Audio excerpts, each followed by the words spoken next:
may have to have knee replacement at some point in my life. Like a TKR? Yeah. Screw that. Yeah, Yep. I had a boss who had a TKR. She said it was terrible. I don't want to do that. Nah, I wouldn't want you to either.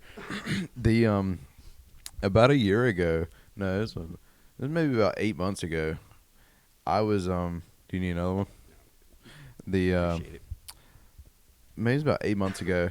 I don't know what it was. All of a sudden, I think it was my left knee.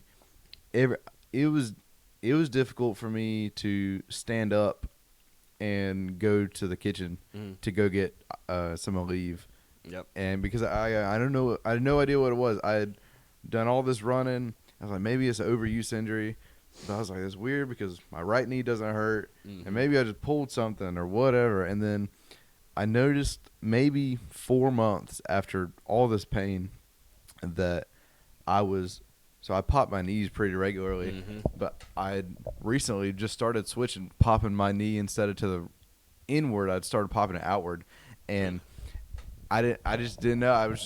To me, I was just popping it, but as soon as I stopped popping my knee outward, it stopped hurting. I could run again, I could lift again, I could do everything in it, and I was freaking praying for a miracle because I needed something to happen because I never had any crazy injuries. I've always been pretty smart, and I was like, with lifting and everything, I was like, how is this happening to me? But thank God I figured that shit out. What sucks, two things that suck about that happening was for so long they were just like, you're fine, keep working on it, like going to rehab, because they didn't even put me in for an MRI until like a month after it happened. They were just sending me to rehab on Womack. That's crazy. So if I had torn an ACL, I mean, I'm sure, correct me if I'm wrong, the joint, if it goes untreated for a certain amount of time, like it just kind of spreads apart.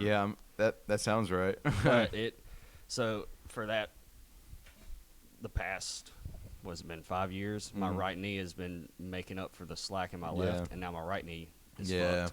And then it's compensating too much. Yep. So whenever I go to like deadlift, I can deadlift more. I know I can deadlift more, but my knees, they like, it's like jello, and I don't want that shit to snap in half. Yeah. Oh God. Especially